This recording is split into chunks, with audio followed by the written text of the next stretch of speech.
I'm Phaedra. And I'm Sophie. Welcome to My Best View. This week, Phaedra and I each went through trials and tribulations. So I'm proposing that this week, special edition, My Worst View. Shout out to our Gen Z listeners. This was a very chungus week for both of us. So fucking chungus. So Phaedra, what was your worst view this week? To start out with my trials and tribulations this week, this past Sunday, we realized that my husband's Discord account was hacked because all of a sudden he was getting these messages like, hey, what's this? Which is always a good feeling. And the hacker had sent out to everyone in his Discord, hey, go follow Mr. Beast and click this link. So he was like, oh shit, changed his password, whatever, told everyone, don't click the link. We realized that around the same time, I got some emails from Meta, so like Facebook and Instagram, basically saying my account has been temporarily disabled and I can put it in like an appeal to have it reversed. Turns out that whatever hacker got into my husband's Discord did it into the actual computer. And because on that computer we share it, I was logged in to my Meta account. And so that's how they also hacked into my fucking Meta account. I did the appeal. So we come back in the evening and at 10 p.m. I see this email saying your account has been permanently disabled. And it said, you cannot appeal this. This is a final decision. And I was like, hey, what's up? Already tired, by the way. We had been walking around all day. And I was like, what is this? Cannot log into my Facebook, my Instagram, my cat's Instagram, which was so Most scary. Most importantly, I then obviously brought in the big guns and I messaged my sister who happens to work at Meta. And she submitted like an internal ticket as an employee, like yelling at them like, why did this happen? Give her account back. And they did. Thank God. But fuck you, Meta. Why the hell is it that if I did not literally know someone who works there, I couldn't get my account back? Meta, get your shit together. This was unreal. Because it was like a virus or malware or whatever on our actual machine, that meant that we had to wipe the entire computer. Might I add, putting the safety and security of the podcast at risk. No, and that was the worst part. And I will say, those of you, you know who you are, who have been asking, where's the YouTube video? Think before you speak. You don't know what people are going through. Yeah, you know my name, but not my story. I was sobbing at my computer. That's why the YouTube video didn't go up. Be kind. You don't know the struggle everyone is going through. Sophie, what was your worst view this week? My worst view was on Monday morning, 6 a.m., waking up to 5 missed calls from my landlord in Germany who's never called me before. No. And I called him back. I said, hey, got a few missed calls from you. He said, hey, will you be at the apartment tomorrow? I said, no, I'm in California. He said, yeah, I thought so. So there's a massive flood in the building and we need to let the people in with the industrial dryer tomorrow. And then he updated me the next day to say that the flood was because the apartment above mine's getting renovated. No one's living there. Someone had installed a shower and then left for the holidays. Shower had removed itself from the wall. No. Water was just shooting out at full speed. And the leak happened on Thursday and it was noticed on Monday. When it started seeping into the apartment below mine. I will say, that being said, I asked him for pictures and he did send me pictures, and I low-key think it's worse for him than it is for me because it's mostly structural stuff. Like, oh shit. It's not like standing water, but it's like the walls and floor are like sopping wet.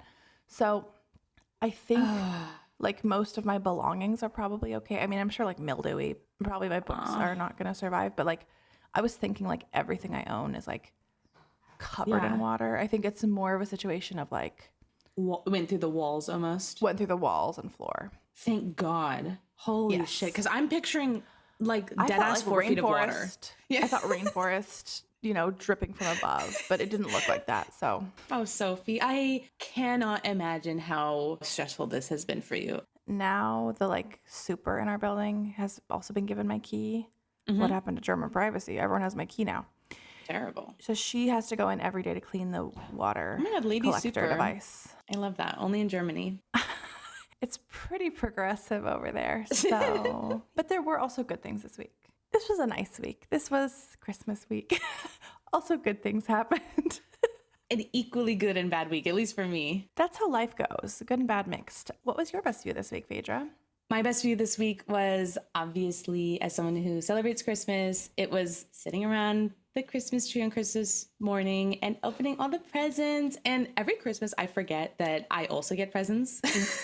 I'm just so excited to see everyone open the gifts that I got them. I got some amazing, amazing presents. But the most heartwarming one is my mom made me and my husband a wedding album. Oh, Like a physical album. And it's especially touching for me because I would never do that shit. Not because I don't like it. I love scrapbooks and wedding albums, but it's unfortunately my anxiety and maybe my OCD manifests in the way where it won't let me do stuff like that because I'm very perfectionist. It's not that everything I do is perfect. It's that I never do anything because I feel that I have to do it in a perfect way. it's a quirk.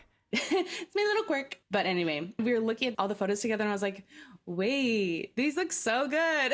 That's so sweet. And Sophie, what was your best view this week? I come from a pretty big family and I hosted all of my Gen Z and younger millennial cousins for a Christmas party. Aww. And it was so much fun. It was 25 of us. I made 1,000 cookies, literally. Jesus. The 1,000 cookies right after getting off the plane in California is insane. I don't know how you did that. You're running a bakery. Something like that. Anyway, it was just such a sweet time to see everybody together in the house. A bunch of cousins I haven't seen very often or in a long time. So it was really, really sweet. That's cute. I love that. You're such a good host and good at stuff like that. And the cookies you made, I didn't eat them, obviously the literal ones that you made, but at the same time, my sister and mom were making the recipes that you sent and they were fucking good, dude. Oh, I'm so glad. I felt so connected. I felt like I was at your Christmas. Next time you should be here for real.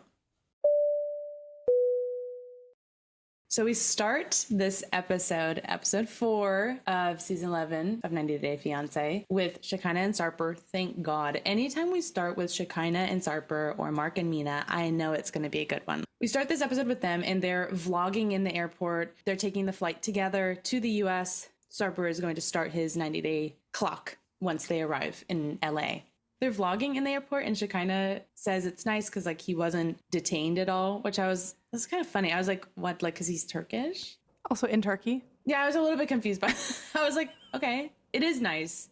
I don't know why she thought that he would be, but she did say this funny comment about how she usually gets detained because of her surgeries. She looks so different from how she looks on her passport. To emphasize what we said in episode 1, these people care about appearances and they put a lot of time into getting procedures done to reflect that. Both of them. Shekinah asks Sarper, again on the vlog, if he's excited yet. And he says, with this grimace on his face, mm-hmm. The whole vibe in this section from the two of them was just Sarper is apprehensive about moving to the US. And again, we do know he's a sassy guy. So maybe he's being a little bit dramatic just because that's his personality. But I'm are you actually this apprehensive about going? Because if so, maybe you shouldn't. I know. He really acts like it's against his will. He Yes. also at some point says he feels like he's in a dream, nightmare, whatever you call it. Yeah. Do clarify, because those are sort of different things. But it shows his dramatic flair because he's dream, nightmare, whatever you call it. It's okay, you know the difference between those things. Stop. You're being annoying, but in a way that I love, obviously. I love our drama king. I need the Fashion Nova collab with shirts that say Drama King in leopard print. Fashion Nova, please contact us. So they board the plane. Sarper's arms are crossed and Shekinah says, we're going to snuggle together. And she leans into Sarper and he literally leans away from her when she comes in for a kiss. This is so episode 1 coded when she tried to kiss him on the street and he goes, are you going to kiss me every second? He does let her kiss him, but it's on the cheek. He doesn't turn towards her and he's kind of grimacing. And I'm oh my God, drama king. But then they do arrive in the US and already I think that Sarper seems more positive than when they first got on the plane ride. They do an interview, the two of them in the airport. And Sarper says that the flight was torture, but he now realizes that Shekinah really loves him because she's taken that flight 14 times on the 7 trips to Turkey that she took. I'm glad that he is taking the time to actually reflect on that and think, wow, Shekinah has done this so many times for me. How sweet is that? But then, of course, Sarper has to kind of ruin it right after that because he says, I would never do that. And Shekinah goes, what? in the moment. And he goes, oh, I meant that even though I would die for you, I would never do that, like the flight. And it's like, no, you're not making it better. He's like, I love you in other ways. You can't be willing to die for someone but not take a 14-hour plane ride. What are we talking about? So they do clarify that part of Sarper's resistance to kissing and PDA is cultural, that you really can't do that in Turkey. But Shekinah is like, you're in the US now. What's your excuse? And they are kissing in the airport as though they just got reunited. It was so funny. And the camera's like spinning around them too. I'm imagining seeing this happen at arrivals. Like I'm in like my pajamas sweating after my flight, and then these two people are making out and having like a camera spin around them. I would be so like, what? Actually, it's LA. Never mind. That's I know, so no normal. one cares. No, but they're like making out at the airport as if they've never kissed before. I'm like, you guys were together the whole flight also. I mean, I know you weren't kissing on the flight, but like, I don't know. We don't know that. Yeah, true. And then Shekinah says something. I don't even know if I have the exact quote, but I was just shocked by it because I don't know. Suddenly I'm a prude. She's like, oh, you can kiss me. And he's like, can I fuck you here too? It's crazy. I was like, Sarper, what the fuck? It's definitely cultural for him in the sense that like he doesn't want to do it when he knows that the people around him would be uncomfortable with it. But like he doesn't seem to have a problem with doing PDA himself, if that makes sense. I agree. It was kind of a 180 given how much he didn't want to do it earlier. At that Rivals Hall at LAX. In an interview, then Shekinah says that she hopes, of course, Sarper can adjust to life in the U.S. in the 90 days that they have. But for her, honestly, she wishes that they could have more time before getting married. And I do think that's important to note because they have been together for a while. So it's interesting that even though they're in the position where they've applied for this visa and everything, she still wishes that they had more time. It does then support my theory that they won't end up getting married, if that makes sense. I know what you mean. She does have an interesting quote here where she says, he is a self-proclaimed alpha male, which I think will make it really hard for him to live in my home under my terms. She says that now Sarper will have to learn to adapt to her lifestyle. And number one, the alpha male thing, you flagged this early on. It's always gross. Okay, Andrew Tate, calm down. What does that mean to you? What does that mean to be an alpha male? Sarper, answer. I know. Don't piss us off because we are on your side fundamentally, but we think you will lose us here. I know. Don't push it with us. We have boundaries. We're probably going to give you 10 more chances because we think you're so funny. But once you're done with those, we might not give you any more. So lock in. And then she says that when he doesn't have control over things, things can go, quote, sideways very quickly. We've heard this before. I hate that it's just like a matter of fact. Like, oh, yeah. And then he has this thing that happens. The Hulk moment. Don't love it. We don't see that happen in this episode, but it does make me like nervous for the next couple episodes, what's going to happen, because they're definitely setting it up. Obviously, people say these things, like we can see Shekinah saying it, but we have to keep in mind that this is a TV show. So what production is keeping into the edit is going to come up later. It's so true. And this is also a TV show that they spoon feed you so much. If you cut redundancy out of the show, each episode would be 10 minutes long. So the two of them, they're in the car going into LA and they stop by Shekinah's friend's house, who's named Jeanne, to pick up her dogs who were staying with her while she was in Turkey. It's just a huge house. Mansion.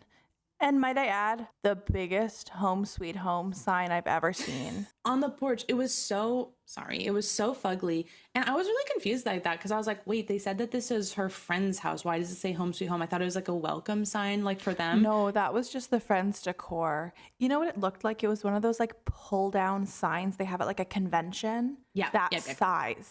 It was horrendous. And the house, it wasn't exactly my style, like the decor and even the architecture, but like it didn't look like shit from what I noticed inside. So I was like, get rid of that sign. That looks like so tacky. Yes. And the friend was very put together. It was very funny. One thing I did love about this was like you could see Sarper being like, oh, your friend has a mansion, like loving the mansion. And you could see his brain being like, wait, does she kind of also have a mansion? Like, I don't know. I feel like you could just feel him being like, I love LA. And I'm like, no, totally. In an interview, he said that the house is a very LA vibe. And he said, quote, you feel like a celebrity in this city. And he has this huge smile on his face. And I thought, okay, maybe he will end up marrying Shekinah so that he can live in LA. Maybe he'll marry so Jeanne. LA. Oh my God. Also, the way that, I don't know, like Jeanne, she became like quite a character in this segment. Like they see the dogs, like they reunite with them. So it seems like one of the dogs is Sarper's dog, maybe, because he's like really excited to be reunited with this dog. Adonis. But then there's another dog, Teddy, who is Shekinah's dog, who he doesn't know. And he said a sentence that is so funny to me to say about a dog. He said, I don't know his character yet, so I have to be a little cautious. Like he's gonna rob him. Yeah. Love the energy. I will say though, my impression is not that one of them is Sarper's dogs. I think they're both Shekinah's, but she maybe adopted the second one recently, so he just doesn't know the dog. Like it sounds like he's spent a lot of time with Adonis. But he's never been to the US yet. So it's like, I feel like maybe she brought Adonis to Turkey. It doesn't really matter, but it was like a reunion with one dog and the other dog, he was cautious. And this is neither here nor there, but he pronounced cautious as cautious. He said, I have to be a little cautious. I love It was that. so funny. I loved it. Then the friend Jeanne is like, I don't know, they bring up something called ribeye. And they're like, oh, where's ribeye? Or something like that. And she's like, oh, he's over here. There's a fucking house cow in her house. She kind of explains, oh yeah, Jeanne got this because it's a trend on social media. Not on my algorithm. Yeah, I've never seen this. What are we talking about? LA is something different. This is not a trend in New York TikTok, I'll tell you that. I will say, I've never seen Sarper happier than interacting with this cow. Oh yeah, I think he's going to try to become in love with Jeanne. To get access to ribeye. And this house. He has the funniest statement. After he pets the cow, he gives this interview to the producers. He says, anything can happen in this country. House cow. Wow. It's also funny because I'm like, I actually feel specifically that having a house cow is something that you could do in many countries that have like lax regulations, for example. Like, I don't, that is not something that I would say is like unique to America. I'm actually surprised you can do that here. You know, there was this thing on TikTok a while ago that was like, what's tacky if you're poor and classy if you're rich? Oh my and like, God. for example, one thing was like, Not taking care of your kids. not taking care of your kids or like speaking multiple languages or, you know, there's all these. Sleeping outdoors. Yeah. I feel like having a cow in your house is similar. I feel like having a cow in an LA mansion is different than having a cow in almost any other situation. In Torrington, Wyoming. I was about to say, even in a Jessica and Juan context, those are not luxury cows. And it's like a house cow. This is like a very cute, smaller, fluffy cow. Like a Highland cow. Incredibly cute. I felt the same as Sarper. This was amazing. I would freak out if I saw this my first night in a new country. I'd be like, yeah, I'm not leaving. This is amazing. They end up arriving at Shekinah's apartment, which as soon as you walk in is the kitchen. And right next to it / inside of it is like in the kitchen is a full esthetician setup.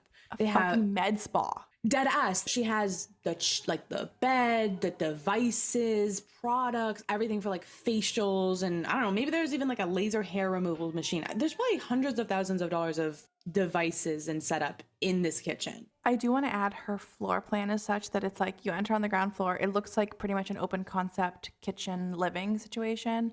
And there's stairs going up, and we didn't see upstairs, but the whole open concept space, there's like a little sofa squeezed between like boxes of injection needles. I don't know, but like a hydrofacial machine. 80% of the space is with her taken up by her esthetician stuff. And this is crazy too, because she had mentioned before, like, I do work from home. And I'm like, damn, I didn't know you were an esthetician. Yeah, I thought it's like, oh, I'm an accountant.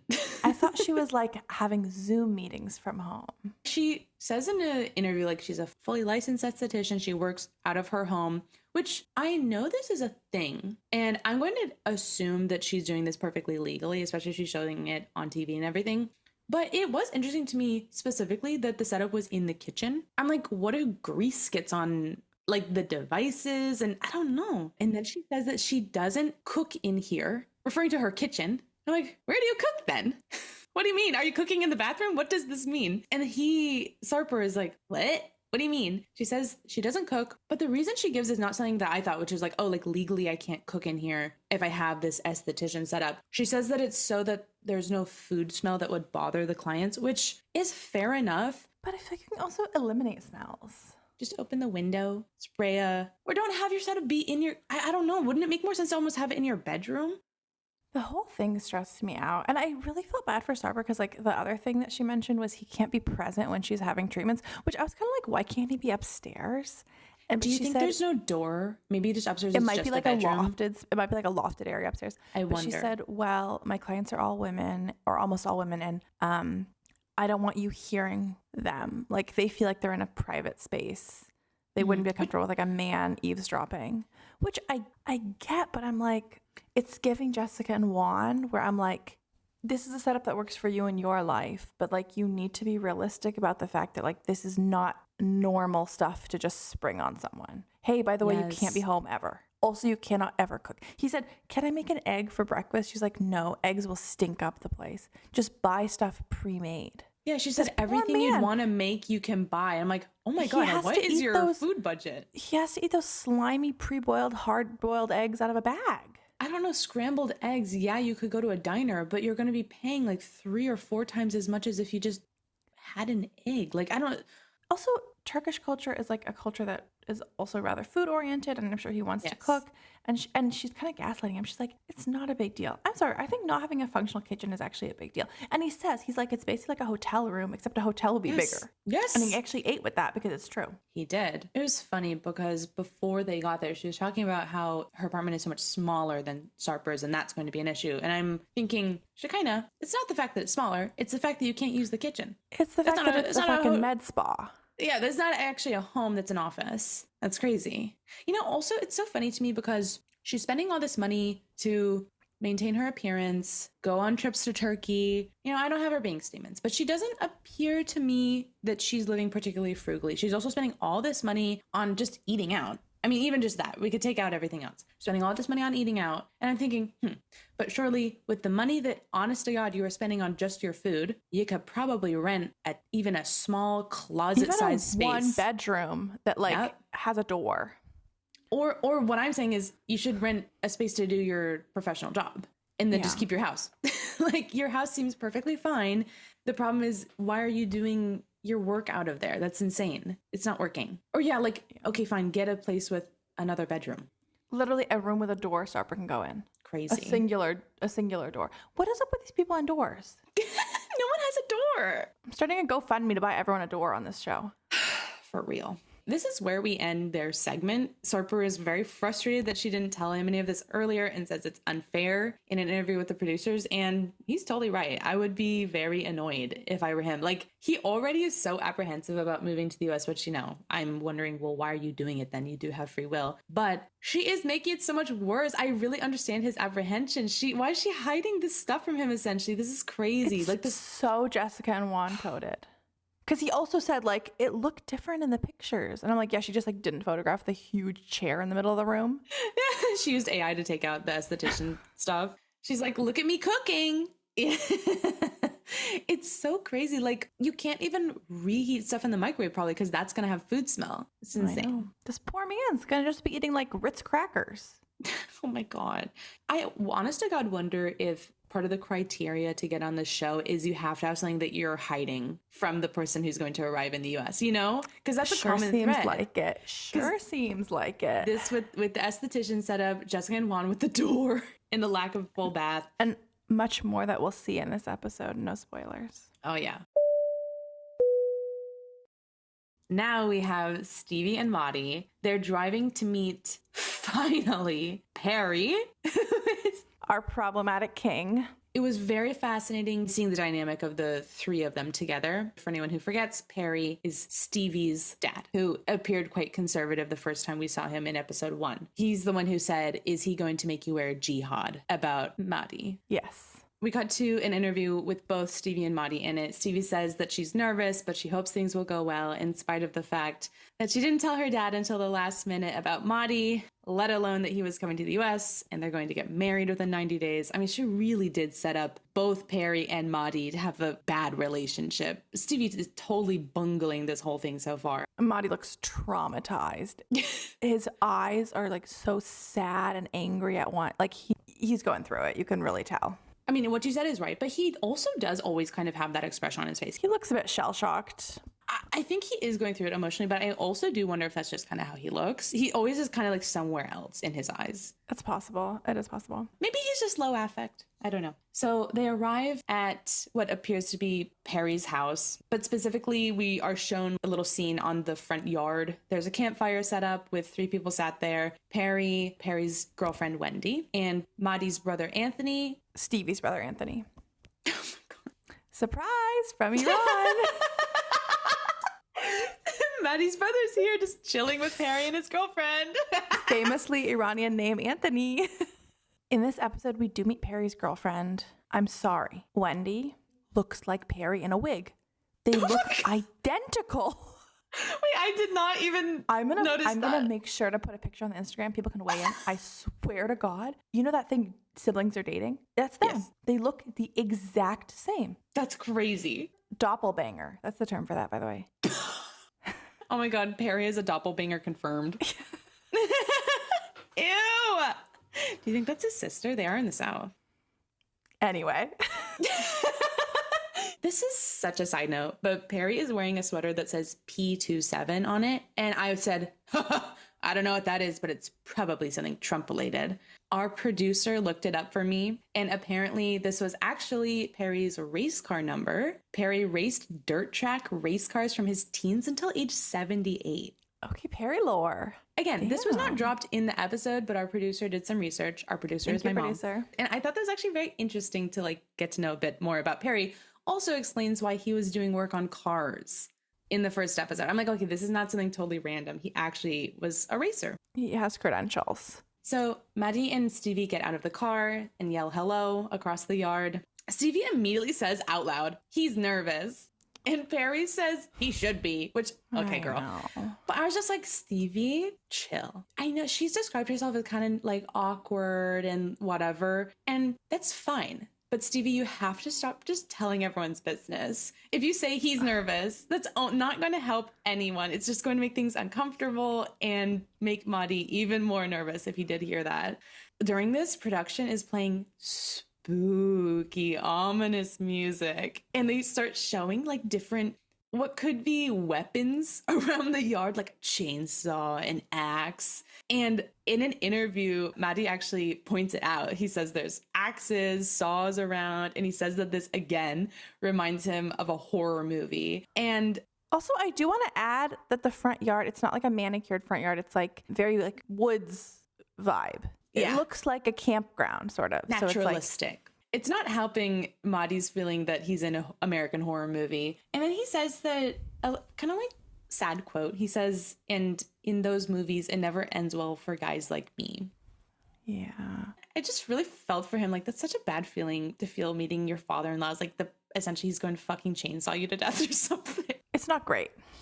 And like a black cat runs by too. And Mahdi is like, oh my God, like, because I guess this is also superstition in Iran about like, oh, if a black cat crosses your path, it's bad luck. Like, it's ominous. So Anthony, Stevie's brother, asks how the U.S. is for Mahdi and how it's different from Iran. Perry then jumps in, thanks, and he says that there's a lot of tension between the U.S. and Iran. In reply to this, Mahdi says that in Iran, he often sees Iranians on the news chanting things like death to America. And Perry says, you didn't do that, right? Did you do that? Perry, chill. Perry is an immigration officer. It's also so funny. I love that Perry is like, you didn't do that, right? And it's like, he's literally here right now. What do you think? Use he your hates brain. America. That's why he's here. I know.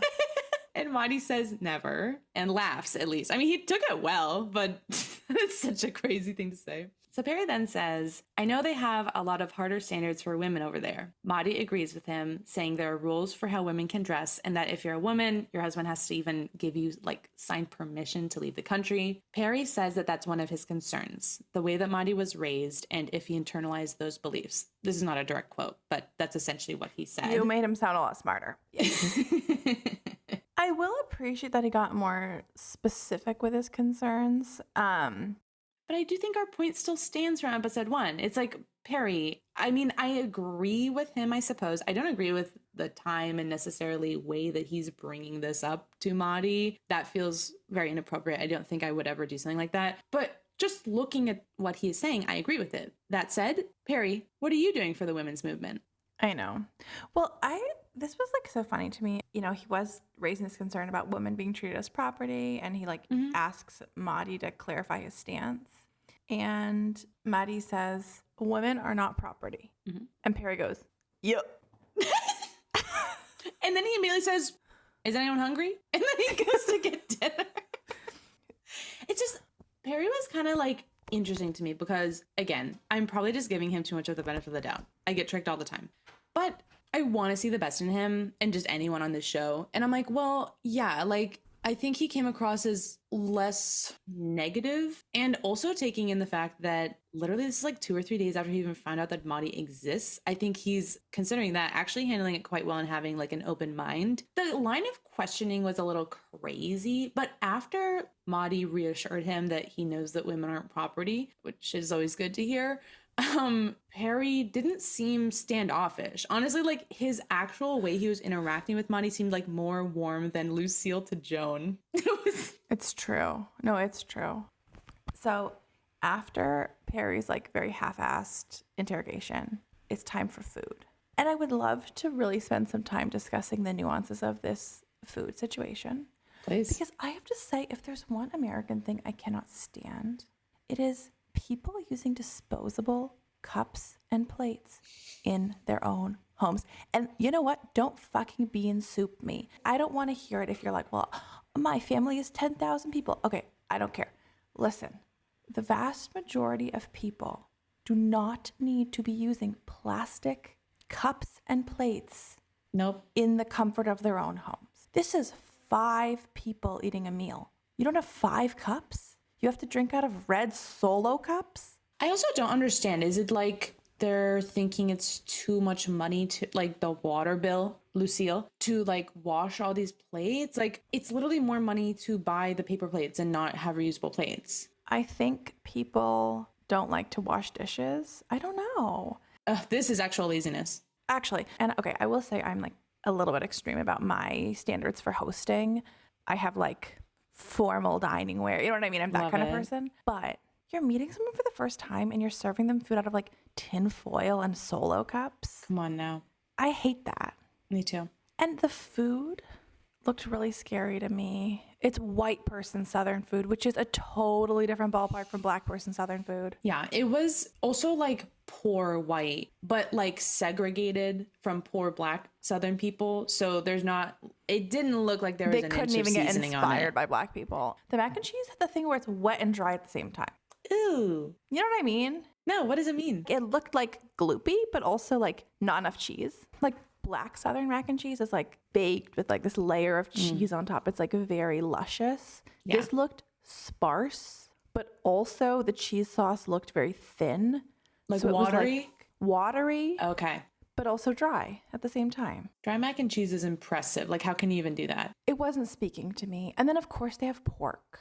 And it's like a kind of a test. They're like, oh, you're not going to eat the pork. Okay, did you think that was a purposeful test? Because Mahdi says basically that he can't eat it. No, I think it was lack of awareness, but it was just when they're like, oh, you don't eat pork. But then again, it turned around quickly. Mahdi's like, well, my parents like taught me not to. And then he's like, oh, respecting your parents. That's good. Yeah, Barry can respect parents' authority and the child following it. I was really gagged by something. It's revealed that Mahdi is an English teacher. Okay. Is this a freaking pyramid scheme? Why does the English teacher have an English teacher? To get a Is wife. it like when the therapist has a therapist, which is actually totally fine and normal? Well, a doctor has a doctor. If you're an English teacher already and you have an English teacher, I'm expecting the English teacher you're going to be someone who's operated at an extremely high level so that you can take your English to like this really Like a PhD. like he wants to learn about like literature or like something, not a random lady on her phone. That is why, Mahdi, I don't think that we would level this accusation lightly. And again, I don't think this is inherently wrong, but he is not beating the allegation that maybe he was looking for an American wife, not an English teacher. Because what do you mean you're an English teacher? And I'm really not trying to shit on Stevie too much, but the vibe that she gives off is that her qualification to be an English teacher is that she's a native English speaker. Yes. Not that she has a background in like the like pedagogy or like. Yeah. She's not an educator, as far as we know. I don't think so. And so she's at the top of this trickle down English chain. Like doesn't make sense to me. And also, Mahdi's English, from what we've seen, is good. It's not as if, Exceptional. because sometimes I have met, like in Korea, I've met people who are English teachers where we have to have the conversation in Korean, you know? I'm like, what like weird school are you teaching at where you're the English teacher, but you can't even really hold a conversation with much confidence? And I do understand like there's different levels of English teaching and like blah, blah, blah. But I don't know. I think that if you're in a teacher in something, you should be competent in it. You should be competent. Crazy for sure. idea. So it's very interesting that Mahdi has shown himself to actually be quite good at English. And very advanced vocabulary. Yes. This was just, it raised questions for me. That's all I'm going to say. I agree. So at this point, they're eating dinner together, and Perry expresses that he didn't know about Mahdi until just a couple days ago. And Stevie tells him that Mahdi didn't know that either, which is good to clarify. And Mahdi tells Perry directly that it also caught him off guard to find this out like yesterday or today. I'm confused about the timeline. And Perry asks why they can't wait longer than 90 days to get married, to get to know each other better. And legal things aside, which they do clarify for him, Perry is totally right. He's really picking up on the fact that these people don't really know each other. I mean, he's correct. They should wait longer, but they're in this specific situation. He's from Iran. He can't just go back and they try again. It's now or never. Yeah. And Perry asks how they can be sure that Mahdi didn't just come to get to America. Again, crazy conversation over dinner, like time and place with all these people. And I think honestly, a lot of this is probably the producers pressuring beforehand, like, oh, you really got to get these answers out of him on camera and you have to do it tonight. Like, don't you want to know now? You know? So I'll give him that benefit out, but still crazy. Perry is asking how they can be sure he didn't just come to get to America instead of for Stevie. And then Perry says, I know you would like to come here because of the freedoms and everything. Then Anthony, the brother, asks if they love each other, and Mahdi here has a perfect answer, in my opinion. He says he's never loved anyone more than Stevie, and that they can live together forever, loving and caring for each other, which is very sweet. And he says this in a very calm and confident way, so it's very convincing, I think, for the family. I think he really reassured them. I don't know if I fully see that future for these two, but I thought in the moment this was a really good response. And He was saying the right things. what do you think? Do you think it's genuine? No, I don't think so. Not at all. I just think the facts aren't lining up for me. I'm not saying he doesn't love her. I think there has to be something more for him to want to, as a 26-year-old with a six-pack, you know what I mean, with this like thirst trap lifestyle, move in with a 37-year-old with two kids in middle of nowhere, Mississippi. Like, and to be honest, from their interactions, I'm not seeing crazy sparks flying between the two of them. Yeah. I know he's been sad and stuff, but like, I'm not seeing a love that transcends. I mean, he never smiles even at her. No. He's always just kind of blank expression to like mad. I don't really get the vibe that he's like scheming, but I almost get the vibe that he was like, this would be a cool thing to do. I'll move to America. But not like. But I think if it doesn't, he's not going to be torn up about it. I don't think so either. They go to eat s'mores in the front yard over the campfire. And Mahdi says it's amazing. For our American listeners who maybe don't know, s'mores are a totally American snack. It's like a staple on a camping trip. It's awesome. It's like a sandwich. It's a graham cracker, which also are quite American, I believe, or at least in the countries I've lived in, are very hard to find, if not impossible. So it's like 2 graham crackers on the outside, and then like a bit of chocolate, and then a marshmallow that you roast on the fire that you put in and smush all together. And the chocolate kind of melts, and it's just like really a yummy snack at the end of the evening. So if you ever live abroad as an American, I recommend bringing graham crackers and you cook it over a fire, or if you have like a gas stove, even I've done that like in Korea, and then eat that with some friends in that country because everyone likes it and it's super American. I've done the German version that I invented. I've made s'mores in a raclette machine. Oh my God, that's genius. One thing I do want to say about the s'mores is that there's this scene where Perry is like, do me. He wants them to help him with the s'mores. And there's this shot of him holding the marshmallow on a stick. The stick is 10 feet long. It's like the funniest visual. I don't know what it is, the combination of him going, do me. And then he's like all the way across the yard holding his marshmallow remotely. So funny. Love that.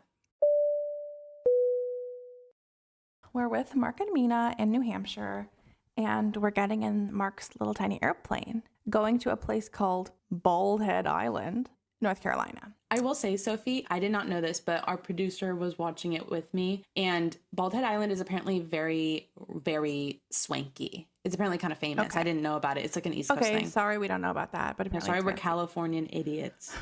But it's very nice. Okay, that's good to know. So they fly in Mark's stupid plane. They land in North Carolina, get in the car. Mark forgot Maria in the plane.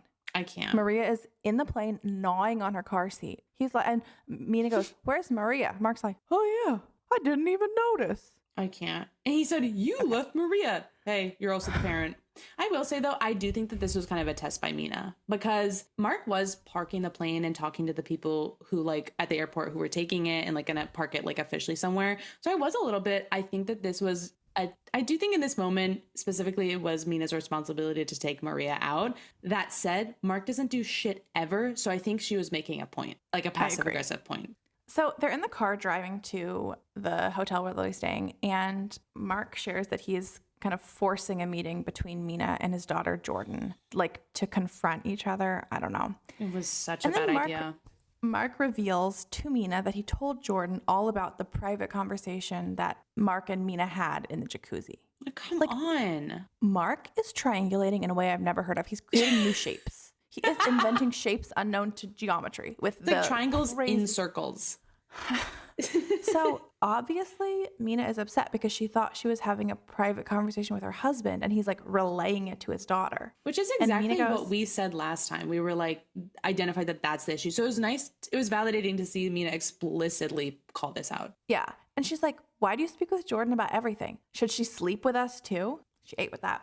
Mm-hmm. Okay. Mark is in his bullshit placating mode. He goes, try to enjoy it. There's a beach here and water. Just, what's that term? Like, just using distraction tactics. He never wants to actually have the awkward, tough conversation. He openly admits this because, like, Mina's really upset. And then Mark's like, how do you like North Carolina? And Mina's like, are you changing the subject? And Mark says, quote, I'm trying to change the subject because I want you to get happy. I don't want you to be mad.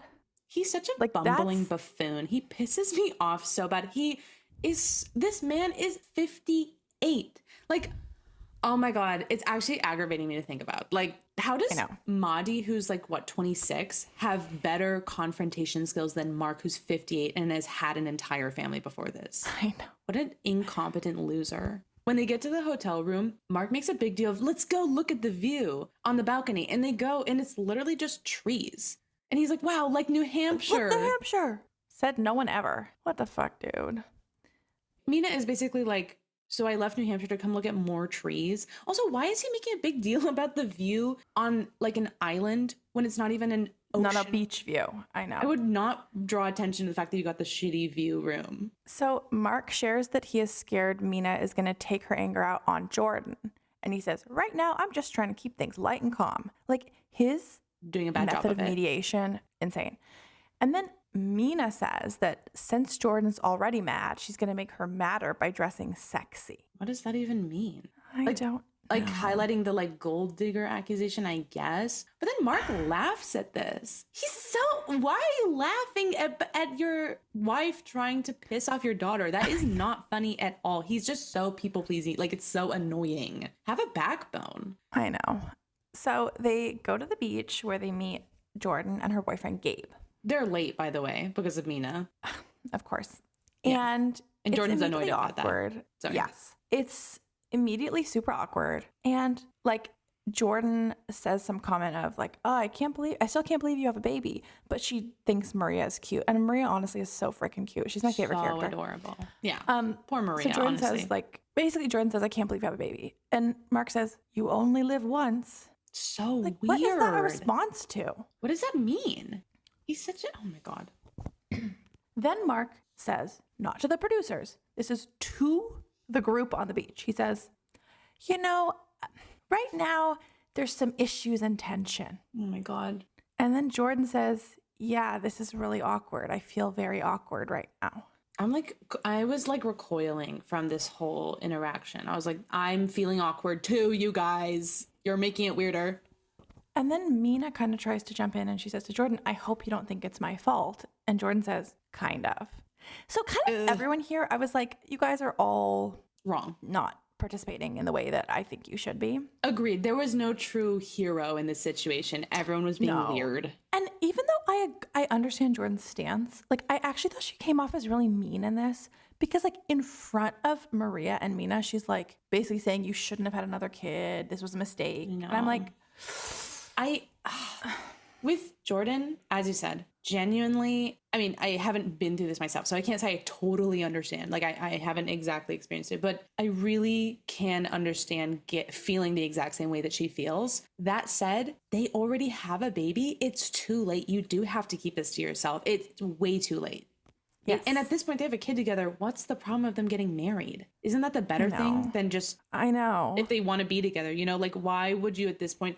And Jordan, it's not, as much as it might be disappointing, and I have empathy for you, like, I'm not saying that in a mean way. It's not your business. It's not something that you get to have an opinion or influence on.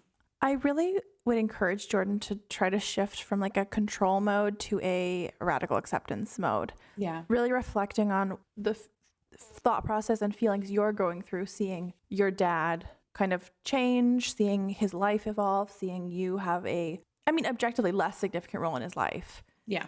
As one does when someone, creates a new family. Yeah.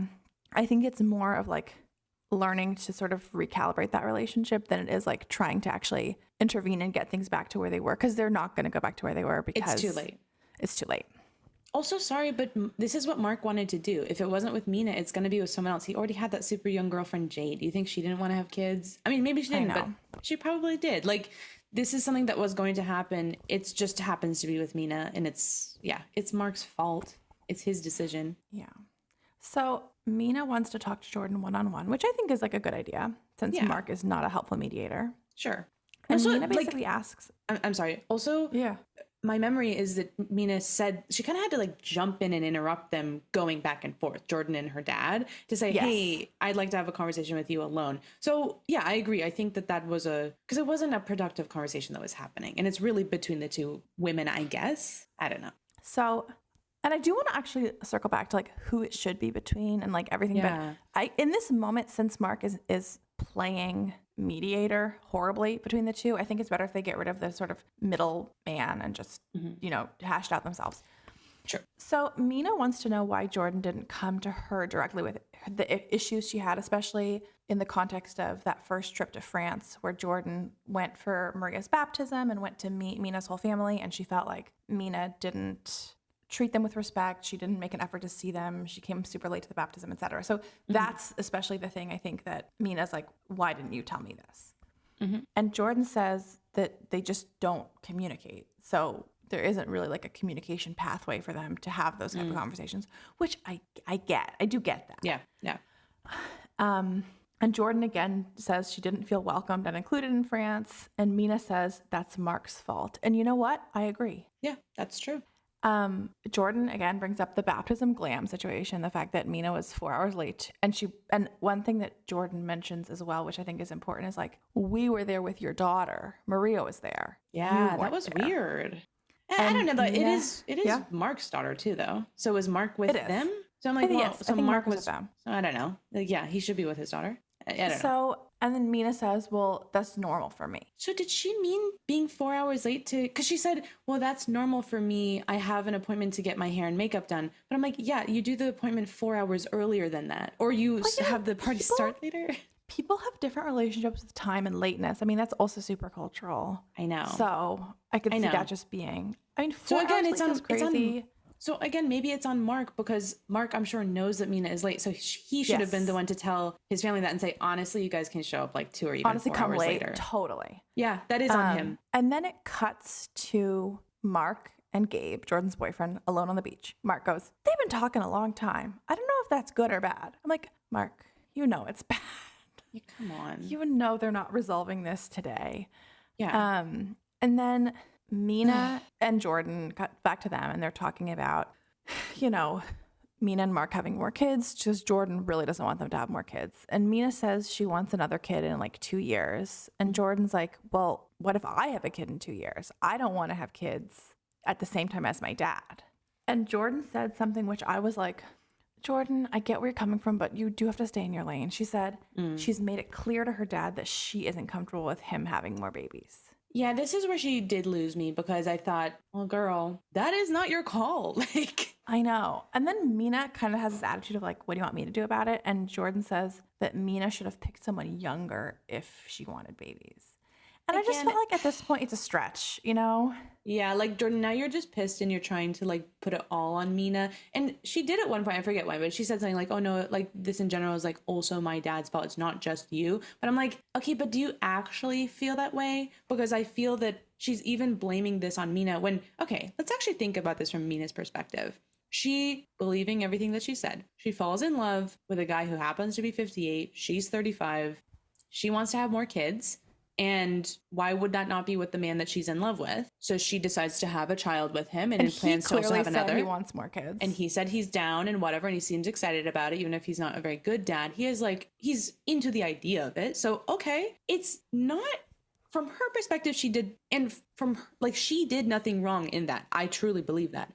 It's on Mark to think, well, you know what? I already have children. Maybe this is not something I should do. Like if he were a single 58-year-old, I don't actually think that, like, you know, I don't like the age gap in general, but okay, fine. Like he's allowed to reproduce with someone who wants to reproduce. With no previous kids, you mean? Yeah, with no previous kids. So I do think it's on someone like Mark to think, but you know what? This is going to affect the kids I already have. And I don't know if that's wise. And also the personal, like, do I actually want to do this and whatever. But even just thinking about children, it's like, yeah, I could, but should I? So I disagree with Jordan putting this on Mina and saying, well, you should have gone for a younger guy. The problem is that Mark already has kids and he is a bad dad for not thinking of them in that equation. And ultimately, like this sort of stakeholder management, like it is on Mark because Mina doesn't have an attachment to the kids. I mean, yeah, you want, when someone is going to be a step parent, you really want them to be like genuinely caring about the existing children and like making sure they feel included and everything.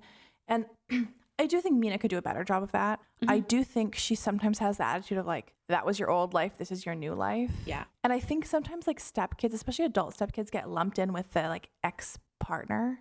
Interesting. Where it's kind of like, I feel like she's like, those are your ex, that's your ex-wife, and almost those are your ex-kids. Right. Oh God. And it's like, well, you know what I mean? Like, yeah.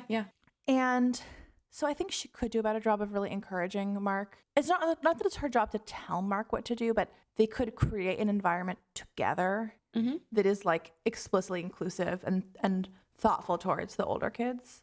That being said, they're Mark's kids. Yes. It's on Mark to, you know, he's the person bringing the family together. It's his job to set people up for success. Yep. You know, even just the whole thing of having them meet at the baptism, knowing full well, and I actually believe Mina when she's like, that's how I am. Like, I'm going to get glam for 4 hours and show up super late. Like, if that's how she is, like, the fact that Mark probably told his family to come, like, on the dot. Crazy. And they're just standing around. I'm curious if they were the only friends who were there that early, too. Like, did everyone else also come 4 hours late, you know?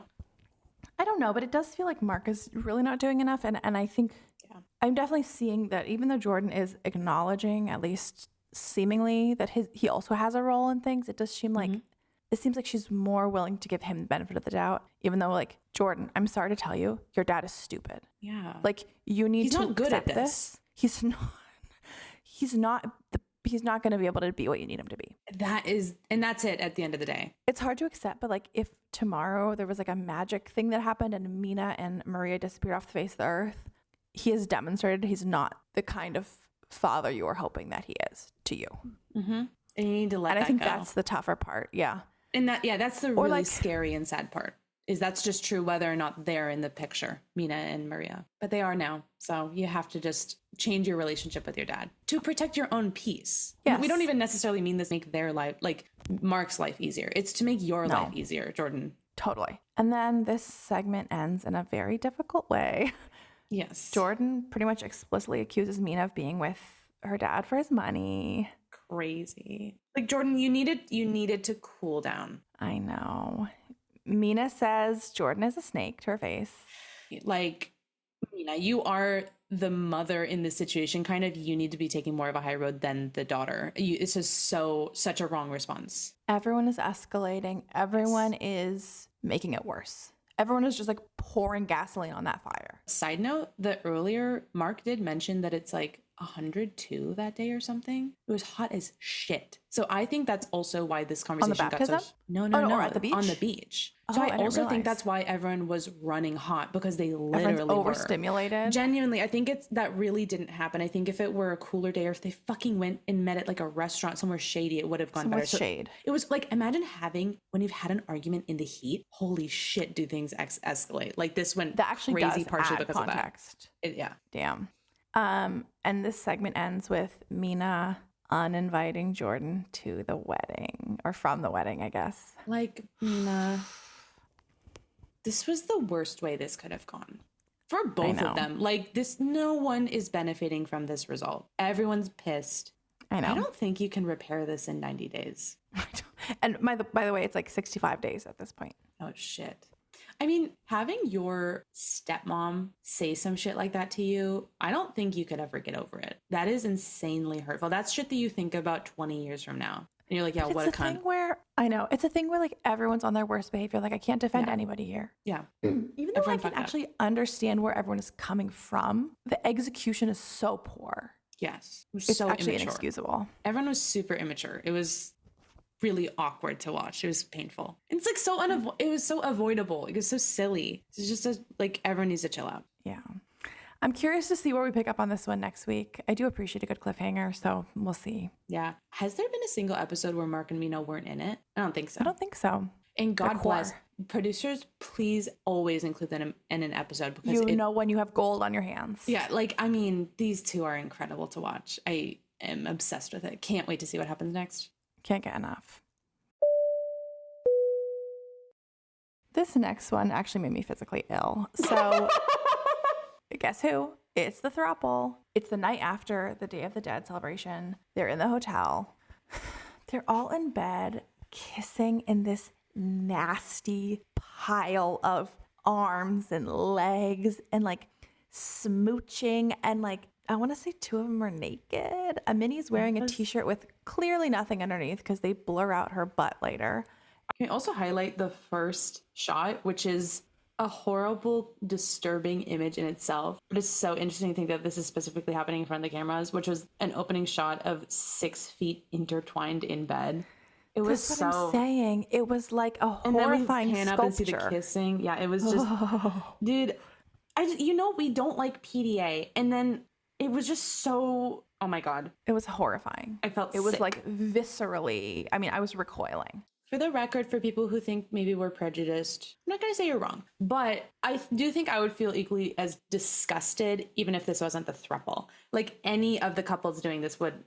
The amount of body that was in bed was so overwhelming. There was something grotesque about just the sheer number of arms and legs. It kind of felt like an octopus. Body parts. Like there's 8 legs involved or something. It's just like too much. It felt like performance art that was meant to make you feel disturbed. Like, that was the vibe.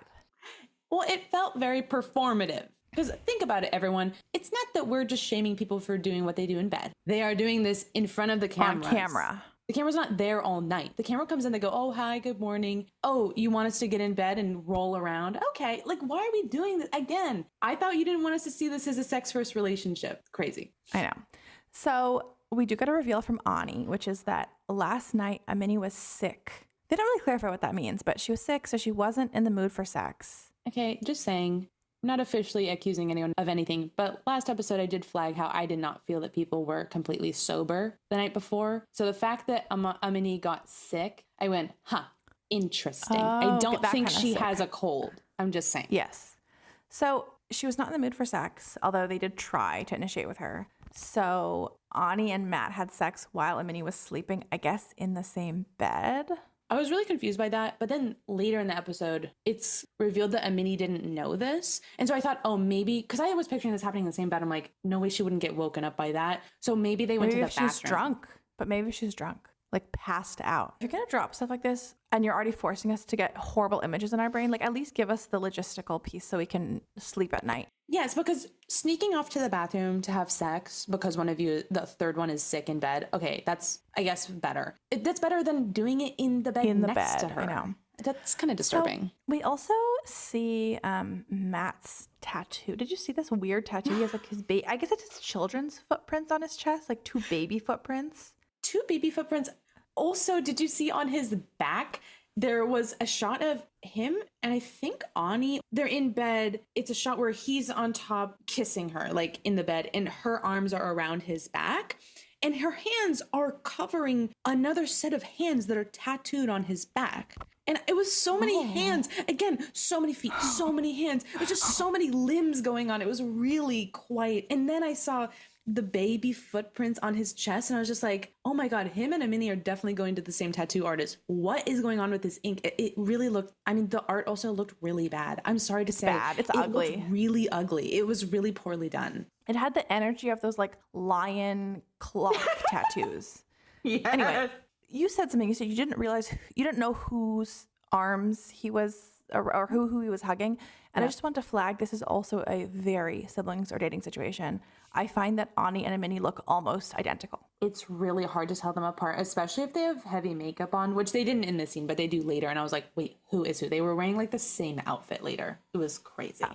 And naturally, they both have like this long black hair and like they're like similar body types. Like I think Ani's a little bit taller, but like honestly, very similar skin tone as well. They look the same. He has a type. So they are eventually going to meet Ani's family, but they're stopping in Ensenada first. And so they're in the car, and this kind of leads to a conversation about what it will mean to meet Ani's family. And Amani wants to know what Ani's family knows about them. And Ani reveals that she told her brother that Matt is her boyfriend and Amani is just her friend. Yeah. Amani is like immediately super upset about this. Matt, in the least helpful tone ever, goes, "That's gonna be awkward, isn't it?" And big smile on his face. That sly fuck-ass fox. And Amani says the situation is really triggering for her. She keeps referencing that she had to like hide who she was when she was younger.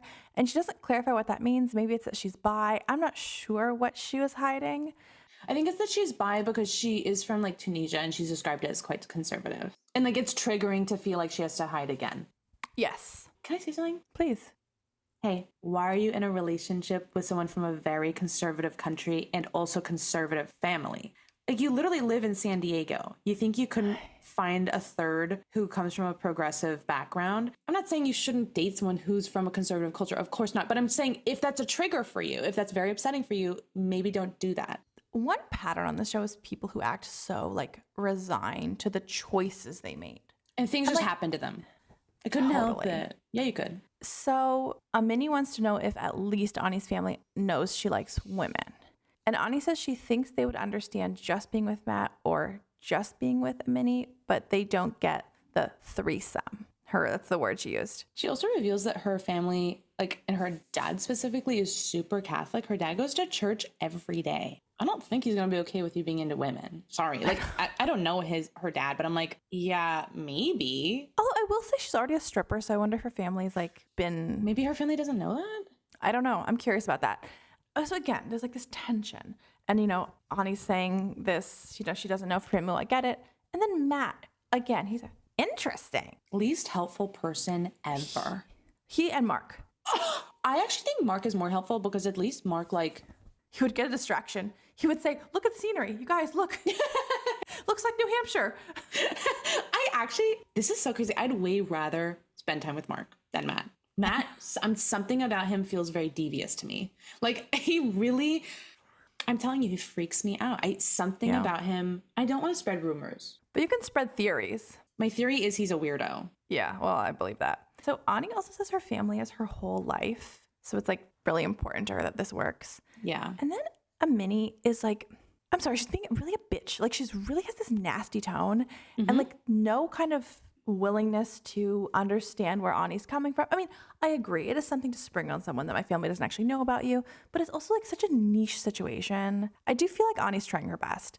And she even said like she tried to explain to her family and they landed on, oh, so you have a boyfriend and then also a friend. Yeah. So Amani says, all parties here are making a lot of sacrifices. So the least you can do is tell your family about us for us to know that you're serious about us. So, Amani, not true. You have things that you are willing to sacrifice in the future, and huge things. I will say, going through divorce, the whole applying for the visa, money, all this stuff. So far, you haven't sacrificed shit. The only thing I can think of is they've, lost time with their children to go on these vacations. Again, you guys are going on vacations. You could not do that. You could do it less frequently. Say they go like every 6 weeks. I'm like, well, you don't need to be going that frequently. Like it's just not a necessity. So no, not everyone here has given up equal number of things. Ani is definitely doing more sacrifices than you. Shut up. She's so self-centered and entitled, and she does not have an accurate perception of the situation, and she's being extremely rigid and not understanding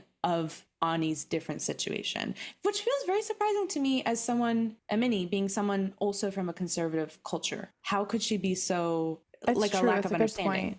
It's very strange to me. And then we had this dynamic. It was so duo within the trio because Ani in the car says she just needs some time. And then it cuts to a conversation that Matt and Amani are having with the producers. And Amani's like, they're like ganging up on Ani. Amani's like, how much time does she really need? And Matt's like, the time is now. And it's like, they're just, you can just Us see this versus thing them. forming where they're, Us versus and her. they're like, and there's no empathy at all for Ani's situation. Yeah, there's no love. And it's, no. So they arrive at their next destination, which is a genuinely gorgeous hotel room, I must say. Gorgeous. There's a jacuzzi, there's a fire pit. Another fire pit where they are planning to make s'mores, mind you. Theme of the show, s'more count 2. This was a definitely s'mores themed episode. S'mores galore. I'm wanting some more emotional intelligence.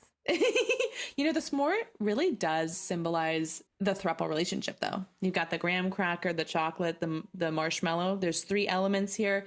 And in a s'more, they go together very well. And I'm not so sure that's the truth for the throuple. So they get to the hotel room and the employee is like, oh, 3 people staying? Are you going to need extra bed, extra towels? And they're like, extra towels? Yes. Extra bed? No. I hated it. The way they said extra towels, I thought they meant like for all the cum or something. Probably. Yeah, we need a lot of extra towels. So this shit really starts to heat up in the hotel. Not in the way that they were hoping. No. So Ani is like getting dressed or something in the bathroom. So Amani and Matt, duo within the trio, are having a little conversation at the fire pit. And they're like reflecting on what happened in the car. And Amani again is like, I spent my whole life hidden. I don't want to hide. Okay. And then Amani, like, she's crazy. She goes, I'm done playing nice.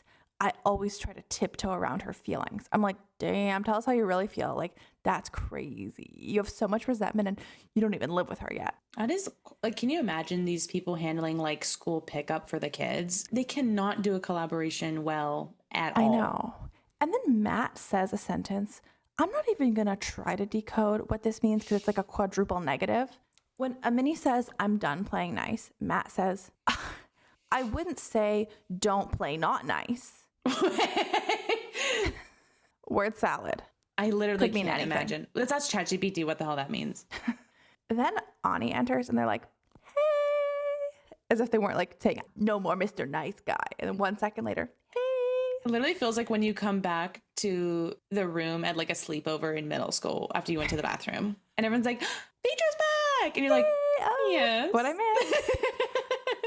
So Ani has now changed into a bathing suit. So she gets into the jacuzzi. Matt and Amani go to get their bathing suits on. Matt is done more quickly. So he joins Ani in the hot tub. And the 2 of them are cuddling sexually. They're really touching each other in a major way. Cuddle. And then Amani joins, but there's this really awkward vibe. Well, she tries to step into the hot tub and there's no railing. And she's like, oh, help, I need a hand. Like to Matt. He has both hands on Ani's boobs. No, literally. So he uses one hand to help her get in. She goes, well, I can see your hands were busy. So it's just like this backhanded. She's clearly very jealous or insecure. It's very strange. And it only gets worse because Ani reveals that to Amani in front of Matt in the hot tub that while Amani was sleeping last night, Ani and Matt had sex. And the vibe is immediately rancid. Amani is pissed. And she's doing this fake thing. She's like, Ani, I really respect you for telling me this. And it's interesting that I didn't hear it from my husband. Also, basically the whole time, he has like a huge smile on his face. Again, pissing me off. He always has that damn smile. And he has this like weird little puckered face. And then he says, I figured as long as we were all there, it's okay. Which makes me think Amani was in the bed with them. We thought because her body was physically present. Which is really disturbing. Like, you're sick and your husband is, instead of taking care of you or just like losing a boner because you're not feeling well, like, shouldn't that make you like turned off? He's like, oh, okay, I'm just gonna fuck this other lady next to you. Something about that is so heartless. I would be really offended. Do neither of you care that I'm not feeling well? Don't you want to take care of me? Like, why are you like still having a sexcapade without me? Or like when I'm feeling bad, like that feels very heartless. Yeah. So Amani eventually kind of admits, let's say ish, that she's mad that Matt didn't tell her. And Matt is like, is it cool or is it not cool? I'm confused. And he's complaining about the fact that he doesn't know the rules. And if you recall, last episode, Amani was proposing that they set rules. And he said, I don't think we need to do that. Good point. He's like, we'll figure it out as we go or something like that. And then now he's like, what are the rules? I'm confused. Idiot. Try planning once. So then Ani's like trying to empathize. She says, I'm a lady too. I understand. And Matt says, yeah, it's all my fault. I get it. Oh my God. And she goes, ugh, never mind. They have terrible communication. Why do these people think that they can be in a throuple? They can't even communicate between the two of them. They can barely communicate with the hotel person about how many people are staying in the room. I mean, okay. So then Matt says to the camera, he says he feels like the women are ganging up on him. That's not how he said it. Do you remember? He said, I can't read their minds. And they're both females. So they're gonna think alike. And then he says, I'm set up for failure here. Hey, you're set up to get a right hook in the jaw from me. Not that all females think alike.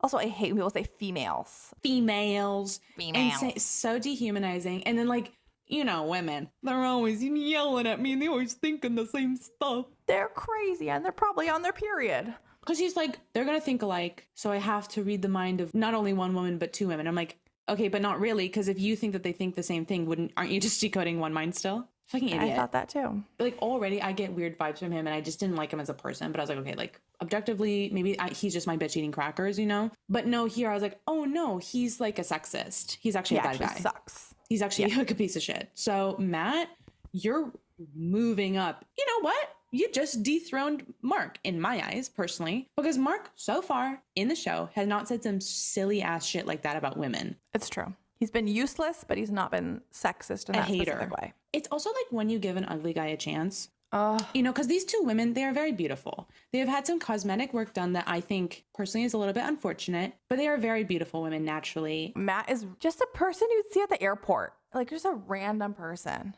He is getting too big for his britches. Like he thinks like he is that guy who's getting like these two hot women to fuck him, you know? And I'm like, you. When you give a mouse a cookie. When you give a mouse a cookie. When you give an ugly guy an opportunity to be with a hot woman. And now he's like, well, like they'll never leave me because I'm such a prize. I'm actually going to write that children's book. It's a cautionary tale. When you give an ugly guy a chance with a hot woman, he's going to want a second hot woman. And when he gets a second hot woman, he's going to want to have sex with her in the bed while you're throwing up. Matt, you should feel uneasy because you have moved up in the ranks of haterdom in our eyes, and that's not good news for you. So you better get your shit together. Our army of dedicated listeners, dozens of them, are coming for you. There's dozens of us. That's actually why we have such beef with this couple, is we're actually never nudes. And we're like, oh my God, they're nude bodies. It's so scary. You know what? This couple makes me want to be a never nude because just disgusting. So this is where we end their section. Finally, we got something from these people because it's been so dry up to now. But I do have to remind us, we have what, like 13 or 14 more episodes of the actual like main part of the show. So I am feeling optimistic that the mess gets more and more. I mean, I just want mess from these people now because they've been so boring. And now Matt is certifiably a bad person to me. So I want to see absolute chaos rain down on all of them, except for Ani. I do feel bad about Ani. She seems like a nice person and she is genuinely in the most tough and precarious situations. So I was like, I want the best for her, but mama, you got to hitch your wagon to a better ox. A better set of oxen. A better set of oxen or a better ox, whatever you want in your next relationship. But you deserve much better than these two losers. I know. Agreed. Next couple in the episode is Shawn and Aaliyah. So Aaliyah tells the camera that she has been approved for her 90-day K1 visa, which we knew this by our detective skills from the last episode, but we're so happy to hear it. It's fantastic news. And she was just so cutie patootie pie in this whole section. She had the biggest smile on her face. And she says that in the interview, the woman at the embassy asked like up front, oh, how do you want to be called? And they respected that she wanted to be called Aaliyah. And it was just so amazing to hear how smoothly and respectfully this went. And the fact that she was approved. And even the last episode, I was like wishing that she could be strategic about like being open to showing up as her dead named version of herself in this specific situation, just to eliminate ambiguity, let's say. I'm really, really happy that it went well for her. And I'm super happy that she got to have a really affirming experience. Fabulous. So that makes me genuinely happy for her. And on FaceTime, she tells Shawn that she was approved. I don't know if I'm just a hater. I thought Shawn's tone was like not that excited. This is my impression. He's like, yeah, you be Aaliyah. Shawn, I got approved for the 90-day visa. That's so great. I'm so glad. That's kind of the vibe. Okay, that's fair enough. I'm hoping that the case is maybe she quickly texted him the result and he was excited, but then like the producers wanted them to actually get on a FaceTime call and pretend that he's finding out for the first time right now. I'm hoping that's all it was. The one thing where I was like, is then Aaliyah says she's so excited to meet Shawn's family. And he says, that might not be as fun. My mom will be fine. I don't know about the rest of them. Cringe. Big foreshadowing and becoming clear that, okay, this is the plot, at least in the beginning of their storyline on the show. This is the plot of it. So in the next section of them in this episode, Shawn and Jeanne, who is Shawn's mom, are sitting down to lunch in LA, which seems like it's in West Hollywood because they're like the B-roll is they're showing a bunch of like pride flags. And yeah, I think it was at a gay bar or something. So Shawn orders a vodka gimlet and Jeanne orders a shot of tequila with lime on the side. And let me say, Jeanne, 86 years old. This woman is vivacious. I love her. I mean, may we all end up like this Jeanne. Not everything's about looks, but she looks incredible. She does not look 86, and she just has this light within her. Her energy. She has this mega youthful energy. Like she's just down for whatever. You love to see it. So in an interview, Shawn describes his mom as a sexy senior who has the stamina to go out in West Hollywood and make it rain on strippers. Period. Can we get a show just about Jeanne? Love her. I have an idea. What? Cage match. Jeanne versus Lucille. Oh my God. They're like the opposite sides of the same coin of like mother very involved in the life of their son, but Jeanne is truly good and Lucille is like worst case. Lucille is Jeanne's Wario. So the one thing I didn't love, but then it turned out okay, is like, again, Shawn is dead naming Aaliyah. Yeah. He's telling his mom, he's like, do you notice a difference between Douglas and Aaliyah? Like, there's just this language of like separating it into two people I don't love. I know. Have you noticed a difference in Aaliyah since she came out? I think that's different than like. I agree. It might not seem like a big deal, but it is. And as you're about to get into, I do think that the two of them are not transphobic at all. I think like they genuinely have the right intentions, but I think it's important to just say like for the general public, this isn't really the right way to talk about it. And that like people don't know that, but we would like to spread the word. Also, I do think the language represents something in the psychology. Like I do think I don't view it as like before and after. I view it as a continuum. Like when you're thinking of the memories with the person. And so I really can't relate to this idea of like the previous version of them and then now this new person. I think I just think it might reflect a compartmentalization in Shawn's brain. And it makes me wonder like how that will show up for them. Yeah, it's hard when you use this type of imprecise and kind of disrespectful language because it's hard to tell. Do you genuinely not know better, which is one thing, or is it that you kind of do know better, but it's a pointing, as you said, to a kind of concerning actual perspective that you hold? And I will say I'm more concerned about Shawn than Jeanne because Jeanne, like, she does go along with this line of questioning, but she's like, she basically says that Douglas was like kind of shy and she didn't really connect with him. I'm like, I'm so sorry. I feel so bad dead naming a person, but like, it's what they're doing. I'm trying to, be representative of what's happening on the show. But then she says that Aaliyah is like this happier, bubbly version. And like the first time she met Aaliyah as Aaliyah, they were just like yapping. And so that was really sweet because I was kind of cringing when the question came up, but then the answer was actually really, really lovely. Yes, I agree. Also, Jeanne is 86. I'm going to give her more of a pass. And also, he started using that phrasing, so it's like we don't know how she would have said it on her own, and she is 86. Like, she's also not in the relationship. Yes. I feel like you being in the relationship, you also set the tone for this is what my partner would like or wouldn't like. So totally. You know. I agree. So here we learn that Shawn's 3 kids and many of his close friends don't know that Aaliyah exists or that she is coming to the US. They don't know anything about her. Why? Again, his justification for this was really a red flag for me. Again, he says he hasn't told them because me and Aaliyah's relationship keeps changing. Like, well, what does that mean? Well, I think he referenced the fact that, like, first Aaliyah was in Brazil and now she's coming here and now she transitioned. And I can't help but feel like so much of it is centered around the transition, but he's not being honest about it. And that bothers me. It bothers me. I'm worried that's true. At first I was like, well, does that mean like maybe like they had like a tumultuous relationship where like they were just hooking up and then like it's like, oh, are they actually dating? Maybe they broke up. Like, but I'm worried it's, as you're saying, is it like he sees the relationship as different now that she is transitioned?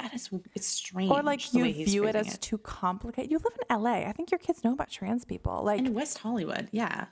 And I'm assuming many of his friends are gay or like in the queer community. I'm not saying, obviously, that prejudice can't exist in queer spaces. Of course they can. But I'm like, you think that they wouldn't have any reference or like have any empathy for this? That's silly. Also, when you're assuming what someone's going to say about something, you have to acknowledge that assumption lives inside your head. Mm-hmm, either it's based on clear evidence, and then it's like, why do you have transphobic friends? Right. Or it's you creating a narrative of what you think will happen, but you're the one coming up with it. So it's more of a reflection of your reality. Like, I think people will say this. Why do you think that? Every single thing he said here, I'm just a bit like, I don't know, Shawn. I agree. Like, let people let them. How about you let people find out if people disappoint you, but also give them the opportunity to do the opposite. You're just prolonging the pain and the anxiety. Because what if it ends up going perfectly fine? It's like, oh, that was so unnecessary. But now my friends are kind of like annoyed at me because why did I hide this from them? Totally. At this point, I think that's for most people more annoying than like the circumstances of the relationship. I agree. And then Aaliyah is in Brazil talking to her mom, and her mom does not like that Shawn hasn't told his kids about her. Mm-hmm. Fair. And Aaliyah says, if there is a part of him that feels ashamed by the person I became, there's no way we can be together and get married. Yeah, which is true. I'm glad that she thinks that. I'm really glad she has that in her mind as well, but I do really worry about this. Me too. It's definitely concerning. One little thing is like Cleusa, which is Aaliyah's mother. She brings up like concerns that she has about like, you know, being accepted and if things go well in her relationship with Shawn. But I'm like, I didn't hear her once bring up the age gap. Nobody is talking about that. It's so weird. We're talking about it. I'd just like people to acknowledge it. So anyway, I was very surprised that Shawn's children specifically are going to, as Jeanne, his mom says, be basically instigators of drama when it comes to this. I was thinking, whoa, that's not what I expected and disappointing if true, because again, I could totally understand them being freaked out by the age gap, but anything outside of that is not their business. But then low key, I'm like, what if that's what they are judgy about? And Shawn is like projecting. He's like, you guys are transphobic. And they're like, no, she's younger than us. I'm not necessarily saying I'm seeing red flags here, but I'm consistently seeing like yellow to orange flags, and I don't feel great about it. Agreed. It's definitely concerning, and I'm very curious to see how the framing of this relationship and literally how the dynamics play out. Definitely curious. I could see it going a couple different ways, so we'll see what happens next. We have the last couple now of the episode, my beloved Juan and Jessica. So we're picking up where we left off in this very misguided conversation at the bar where Juan is meeting Jessica's friends, and it's a conversation between him and Megan, the bulldog friend, And also Amanda has kind of joined in, who's another friend. And then Jessica is also a part of this. So Megan asks basically, why did you cheat? And she's really upset. And he says he's lonely and he's a human being and like this was a mistake, but that's, why. And Amanda says, well, how many more times are you going to be just human again? My question in this moment already is, why is Jessica not jumping in and shutting this conversation down? Because I am feeling very uncomfortable with the degree to which these two friends are inserting themselves in this dynamic. It really feels very inappropriate. Even if I agreed with them, if I were Jessica, I'd be like, okay, you don't need to have this fight for me. But she doesn't. So I'm like, does she kind of like it? I don't know. Juan says, I mess it up. It's fine. I'm an adult. I can just say it. He feels defensive and frustrated, but he does say that. Megan, the friend, starts crying. This was really like... It's too much. It's too involved. I was like, whoa, like, girl, this is a little embarrassing for her. And in an interview with the producers that we cut to, Juan seems frustrated, which I think is fair enough, and that Megan got upset and says maybe she just wasn't ready to hear it, which is interesting because she is like dogging him, trying to like get the answer. And then she just starts crying and it's like, whoa. So now Jessica does jump in and she's very calm. She's like gentle parenting Megan. Her mental health counselor self really jumped out here. I think she handled it quite well. So she jumps in and says that she knew about this and it's something that they worked through together. And we got to another interview, but this time with Jessica, and she confirms that John admitted... John. You're in America now. Juan and Jessica.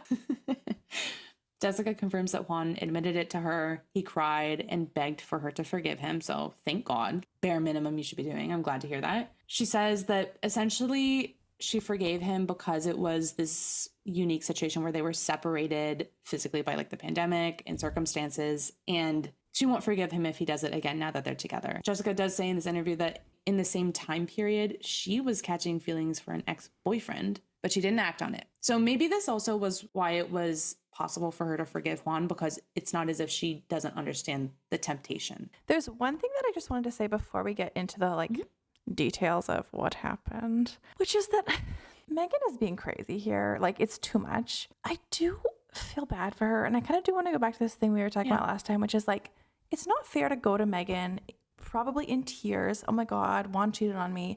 And then not offer the follow-up of, he confirmed it. We spoke about it. I don't understand why Jessica didn't tell her that. And it's one thing if you don't tell her anything about the situation, if that's your choice. But I think it's so unfair to include her in the most distressing part of the beginning and then lie to her, because I'm sure Megan's tried to follow up. And it seems like Jessica's not told her. And Jessica even later said something about wanting to protect Megan from this. That was weird. So you've left her with this gnawing question in her brain of what happened. I don't know. I think Jessica did create the situation with Megan a bit to drop the lore at the beginning of oh, I got a hey girly text from this woman. I'm 8 months pregnant. That's crazy. And Megan, I'm sure, helped her through that. And then I don't know. I do feel like you owe your friends a follow-up when you bring them into a situation needing their help. Absolutely. So I do feel like Jessica, to a certain degree, orchestrated this dynamic, whether she meant to or not. There were a couple things I noted. One, I think it's weird that Jessica, in this moment where she's kind of being the mediator, she doesn't say, I'm sorry for not being honest with you, my friends. She doesn't take any responsibility for that. So I thought that was weird. As you mentioned, she did have a comment. I didn't write it down, but she did have a comment where she said that she was trying to protect Megan, which I really don't understand. I'm so curious what their friendship dynamic is that would be a comment that makes sense. I will say, I do feel like Jessica, we've seen this before. I think sometimes she's a disconnect between what she thinks she's doing or communicating and what's actually happening. Even with the whole house thing where she's like, I told you about it. And Juan's like, no, you didn't. Oh, interesting. I think she thinks she's a better communicator than she is. I'm not sure. Or better at reading people or reading a situation. I don't know. I'm really stuck on that word protect. And I almost wonder if it relates to what you're bringing up. If she, and I don't think it's an accurate understanding of the situation, but I wonder if she views her not telling the full truth about the house setup with no bedroom door and everything to Juan as almost protecting him from the truth. But then it's but you're not, because you didn't change the reality. Because he lives there now. Do you know what I mean? And same with I know what you mean. Her denial of when he expresses, this is different from Colombia in my life I had before, or not even Colombia, the cruise ship, and maybe Colombia too. And she's like, no, it's not. I wonder if she thinks that's a form of protecting him from the reality of it. I don't know. It's an interesting. It might be another form of people pleasing too. Like she thinks she's doing something kind to Megan by leaving her hanging because she's sparing her from the rest of the reality. But it's like, but she already knows the beginning. So you're actually, as we've said, you're making it so much worse. I know. It's just an interesting word, I think. Anyway. I agree. It's interesting because now we're going back to the moment when Jessica's like basically mediating, saying like, yeah, I knew about this and like we worked it through, whatever. And then Megan brings up, well, you were also going through a hard time, but you didn't act on anything, meaning like you didn't cheat. And then she brings up specifically like, oh, well, that thing that was going on with your ex-boyfriend. And Juan looks really surprised. He goes, what? Then they're like driving home after this. And Juan brings up, what is this about like an ex-boyfriend? He's like, I didn't know anything about this. Jessica is insistent that she already told him this. I don't know who to believe. Juan mentions he knew there was something with a guy she was talking to, but he assumed it was a new guy. Yeah. And that had he known it was an ex-boyfriend where there's existing feelings and history, that for him is a really different context, and that he feels a little duped that he wasn't told what he deems to be key context. The situation, it sounds, is that she was talking a lot with an ex-boyfriend of hers, which I'm sure is just like a friend too, because this town is so tiny. Like, you know what I mean? Like, it's probably like someone she went to school with and whatever. Nothing physically happened, but she said that she was having feelings for him. It was a really confusing situation, but like, she didn't act on it. And I'm hoping that means she also like cut off communication with him or whatever. And Juan is really stuck on the fact that this is an ex-boyfriend, and he keeps saying it's really unfair that essentially he gets the third degree about his cheating, but she didn't tell him this. He says this to Jessica in the car, and Jessica says it's different because he physically cheated, but Juan says that she emotionally cheated.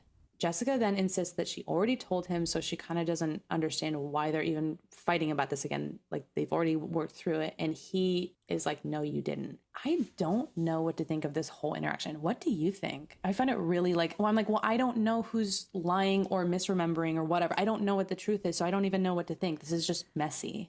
I have to say, I know at the beginning I hated Juan because I was like, cheating on your 9-month or 8-month pregnant fiance, crazy, whatever. I agree with that still. Jail time.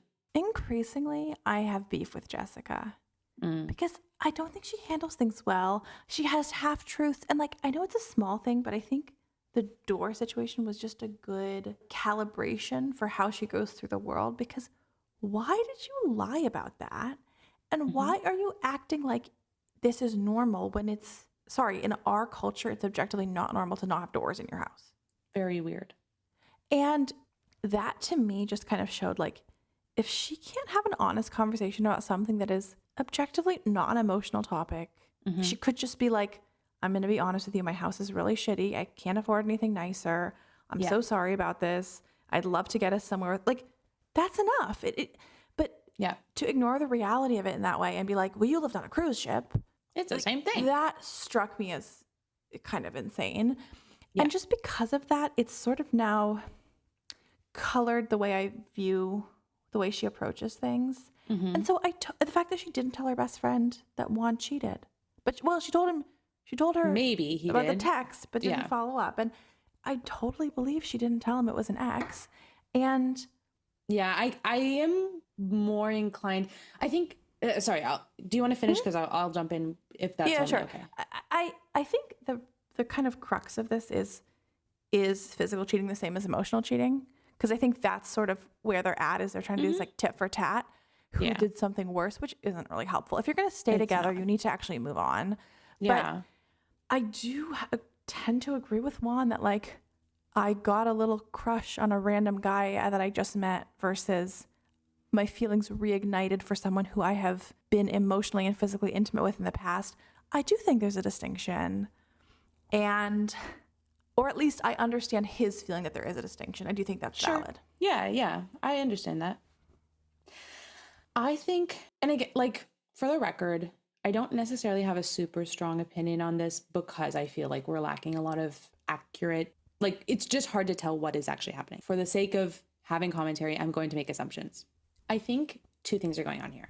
I think it's pretty likely that Jessica did not say that this was an ex-boyfriend, or did not Yes. make that explicit. Maybe she said like, oh, he's a friend, or like, he's a guy I know. We used to hang out, or something like this, that maybe to her was like, oh, well, I basically said it was an ex, but is not explicit enough for Juan to really get that. And I could also see not wanting to highlight that when you're basically saying I was kind of emotionally cheating on you. Like, I don't know, that's uncomfortable to get into the specific stuff.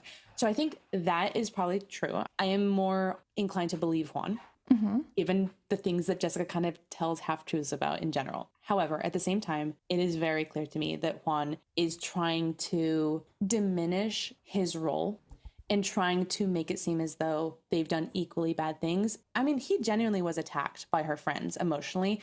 So he's probably like just really emotionally heightened. And that thing where you feel attacked, you want to throw it right back at the person who's making you feel bad. So I do understand that inclination. That said, it's not emotionally mature. It's not, and it's not fair. It's not helpful.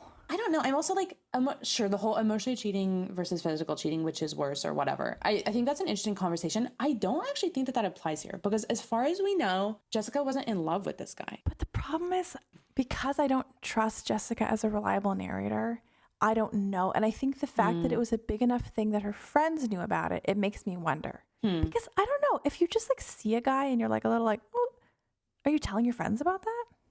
True. You know what I mean? Like, that's kind of what I'm wondering about. Like, you just saw him at the gas station and your heart fluttered a little bit. Like, that wouldn't even make it to my diary. Like, I don't think that's interesting. So I feel like it, totally assuming, sounds like it was like she was telling her friends, hey, I'm hanging out with my ex again.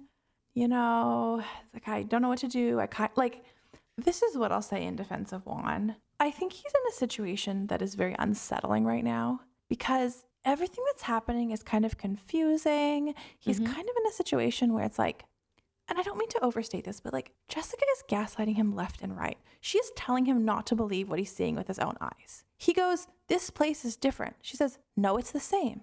You know what I mean? Like, yeah, he is in a situation where his feelings are being denied left and right. And I think that would set you up to be uneasy. And then you go to what is supposed to be like a welcome event at a bar and everyone's yelling at you. And like, probably still and then jet on lagged top too. of that, It's like day 3. It was day 3. On top of that, you find out that your partner wasn't fully honest with you about something that was, even if it's just a little sketchy. It's like everything on top of each other. Yeah. And so I think if they were in a vacuum having a regulated conversation about what happened, I do think one situation is worse. Like, yes, it I does agree. sound like what he did is worse. But in the context of everything, I also think if you're going to move on from someone cheating, you need to move on from it. Yeah. Like, if you said, this is something that I am willing to let go of, it's in the past, assuming they don't do it again, you cannot hold that over them. That's not letting go. Yeah. And so that's the thing, right? It's also like, you know, I know it. I mean, it's should be punishable by death that he cheated on her when she was 8 months pregnant. I mean, That's so sick. That's so horrific. But you know what? It's really common. It's usually when they're pregnant. So fucked up. Yikes. Horrible. But also she has this approach when she's speaking to Megan of like, it's in the past. We talked about it. It's all good.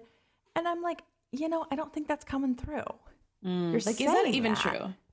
You're saying that, but I'm not feeling that. And again, it's like, if that's how you feel. Also, here's the thing. One other thing I'm going to say. Before they went to the bar, last episode, I feel like Juan was like saying, I'm stressed. Her friends are going to yell at me. Like, he knew this was coming. You could feel and it. like, if he knew it was coming, then I think Jessica knew it was coming. And like, Jessica, why have you not mitigated the situation before? Why have you not set up a situation of like, hey, let's just welcome Juan. Like, please, like, I've moved on. Like, why is she revealing that she's moved on from the cheating at the bar when they're all together? Even, do you remember like in episode 1?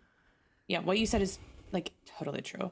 And do you remember in episode 1 when she and her friends went to like go buy When they're shopping. a jacket? Was she supposed to be honest with them then, and then she chickened out? Because kind of that scene didn't really make sense. Because they brought it up. They were like, remember when he cheated on you, or like allegedly cheated on you? And she's like, I don't know. It was kind of like a funny scene to me, producerially. I'm like, did the producers tell her, okay, like, yeah, this is the time you should tell them the truth? And then she just chickened out. It's kind of a conspiracy theory, but I'm kind of getting Mark vibes again, where I'm like, the other people in the situation are also not behaving really well, but also like, you're the connector, and like, you've done an exceptionally bad job of conveying good information. Agreed.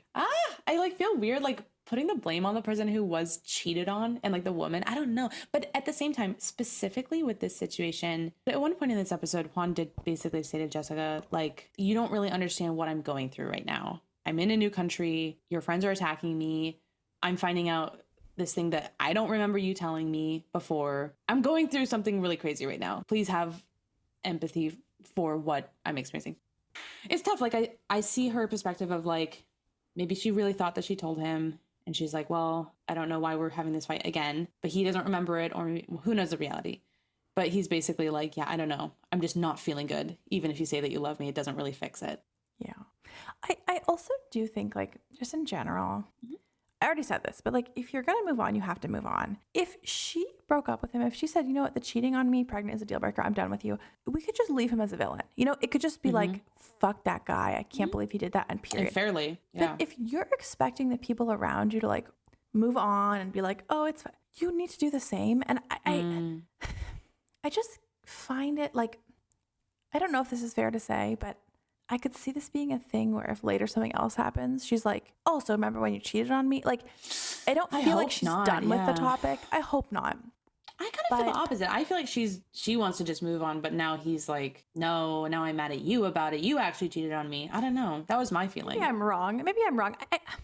I guess my feeling about it, I think Megan would do that, but I kind of think that she wouldn't. I guess my feeling about it is that, and this is just like speculation, but I think the way that she's dealt with it is in more of a sort of avoidant way. And I think this is evidenced by the fact that she wasn't willing to have a hard conversation with her best friend about it. That's a good point. And it makes me wonder if it's like her approach, because I do want to retract what I said. I don't think she like has it at the forefront of her brain to weaponize. I just feel like it's not resolved because it's the way she's so afraid to talk about it, pretty much makes me think it's just been filed away for later. And I guess that's what I'm trying to say is like, I wonder if it is going to pop up later. I don't know. The fact that she's claiming to be so at peace with it, but she couldn't even tell her best friend about it, it does make me wonder. Like, I understand why they're in this situation, but I am suspecting that truly deep, painful conversations, like digging out all the gunk and really sucking it out and making it clean, have not happened. So I see what you're saying about this is just in the background. And I always forget they have a newborn baby. Like, they don't have time for this shit. But I also just, it backs up what I think I'm saying of like, I don't think it's really truly processed and like really truly forgiven if that's what's happening. Agreed. You know, I hate to see, this was just really messy. I really hope that, I hope that they have really uncomfortable, painful conversations, but like come out the other side. I think that they need to do that. And I worry they're just going to like bury the hatchet and move on, but then have like this resentment that grows over time, which I don't want to happen. Is a thing you could really feel. It was just resentment growing. This is the worst way that a meeting of the friends could have gone, I think, aside from like physical violence. Yeah. That wraps up our analysis and discussion of this week's episode. As always, we're so happy that you joined us. And again, we hope that you'll check us out on social media, especially on Instagram at MyBestViewPod and TikTok at MyBestViewPodcast, where we always post little like companion content, little clips from the show, etc. But more than anything, we're just so grateful that you spend time with us. We love having you here. Happy New Year's, everyone. This will be coming out on New Year's Day. So happy 2026. I think your New Year's resolution should be listen to our podcast every single week. Totally agree.